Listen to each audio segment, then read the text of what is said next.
ব্যাপক আয়োজনে ভারতীয় হাইকমিশনের ছাত্রদল, যুবদল, স্বেচ্ছাসেবক দলের স্মারকলিপি। শেখ হাসিনাকে ফেরাতে দিল্লির আগ্রাসী তৎপরতার বিরুদ্ধে হুঁশিয়ারি।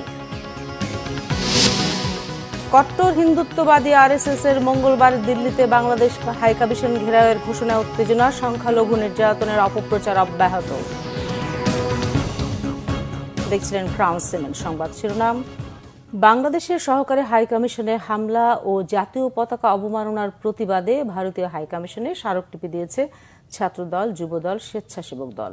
এর আগে সংক্ষিপ্ত সমাবেশে বিএনপির সিনিয়র যুগ্ম মহাসচিব রুহুল কবির রিজভী বলেছেন, ধর্মনিরপেক্ষ দাবি করলেও ভারত কট্টর হিন্দুত্ববাদ ধারণ করেছে। তিনি বলেন, দেশে গণতন্ত্র ধ্বংস করে ফ্যাসিবাদ কায়েম করা শেখ হাসিনাকে ফেরাতে ভারত যা করছে তা সরাসরি আগ্রাসন।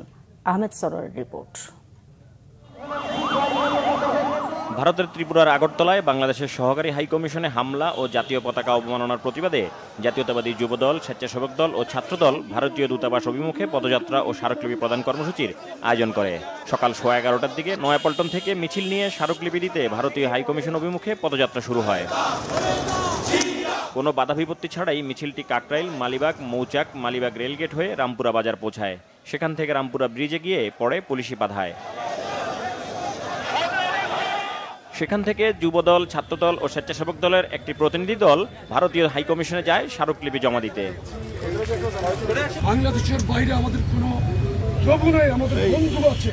পদযাত্রা শুরুর আগে নয়াপল্টন দলীয় কার্যালয়ের সামনে এক সংক্ষিপ্ত সমাবেশে ছাত্রদল, যুবদল ও স্বেচ্ছাসেবক দল নেতারা ভারতের বর্তমান সরকার বাংলাদেশের অভ্যন্তরীণ রাজনীতিতে নাক গলাতে চায় বলে অভিযোগ করেন। তারা বলেন, পতিত ফ্যাসিস্টকে তাদের দেশে আশ্রয় দিয়ে তারা বাংলাদেশের 18 কোটি মানুষের আবেগকে অবমাননা করেছে। গত 16 বছর বাংলাদেশের মানুষের উপর ফ্যাসিবাদের একটি শাসন চাপিয়ে দেওয়ার জন্য সর্বাত্মক সহযোগিতা করেছে। শুধু তাই নয়, ফ্যাসিবাদের প্রধান শেখ হাসিনা বাংলাদেশ থেকে পালিয়ে ভারতে আশ্রয় নিয়েছে এবং তাকে আশ্রয় প্রশ্রয় দিচ্ছে।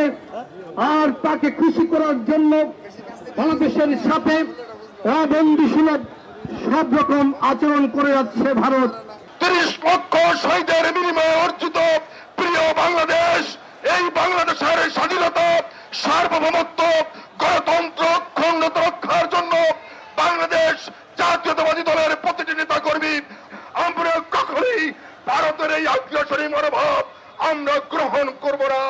আমরা বন্ধু রাষ্ট্র চাই, আমরা কোনো প্রভুত্ব সুলভ মনোভাব চাই না। কাউকে প্রভুত্ব সুলভ মনোভাব পোষণ করলে আমরা বরদাস্ত করব না।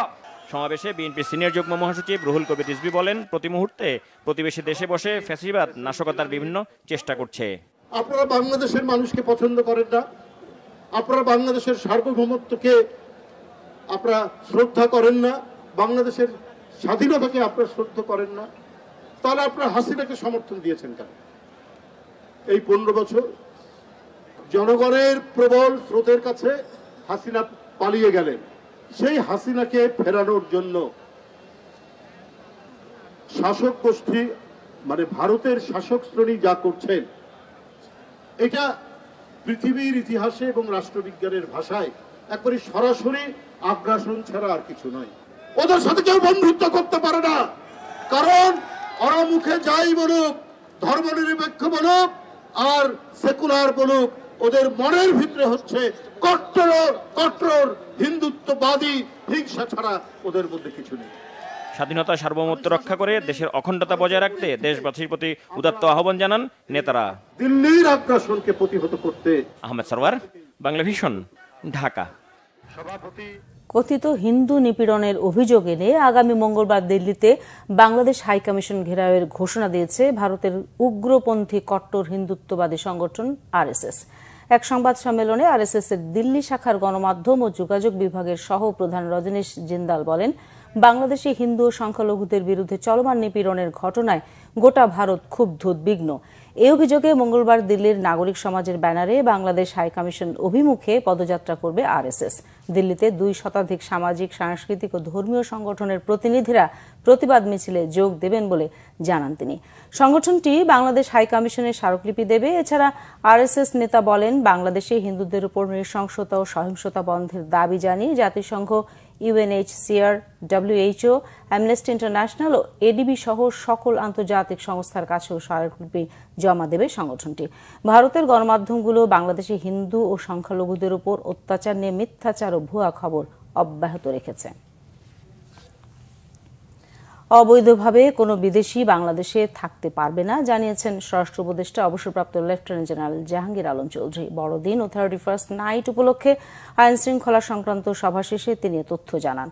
স্বরাষ্ট্র উপদেষ্টা বলেন, এখন কতজন অবৈধ বিদেশি আছেন সেই পরিসংখ্যান সরকারের হাতে নেই। 31st নাইটে সব বার বন্ধ থাকবে, ফানুস ও আতশবাজি না করার অনুরোধ জানান তিনি। বলেন, কোনো জাতীয় দিবস পালনে কোনো ধরনের হুমকি নেই। আইন শৃঙ্খলা রক্ষাকারী বাহিনী সজাগ আছে আশ্বস্ত করেন। সীমান্তে পুরোপুরি অ্যালার্ট আছে বিজিবি। ভারতীয় গণমাধ্যমের মিথ্যাচারের জবাব দেশের গণমাধ্যম সবচেয়ে ভালোভাবে দিতে পারে। সীমান্তে কোনো অনুপ্রবেশ বরদাস্ত করা হবে না বলেও হুঁশিয়ার করে দেন তিনি। ভারতের সাথে সম্পর্ক নেতিবাচক দিকে মোড় নেয়ার কোনো শঙ্কা নেই বলেও জানান স্বরাষ্ট্র উপদেষ্টা। দর্শক, এই ছিল এখনকার মতো। পরের সংবাদ সন্ধ্যা 6টায়। এর আগে 5টায় রয়েছে নিউজ টপ 10 দেখার আমন্ত্রণ রইল।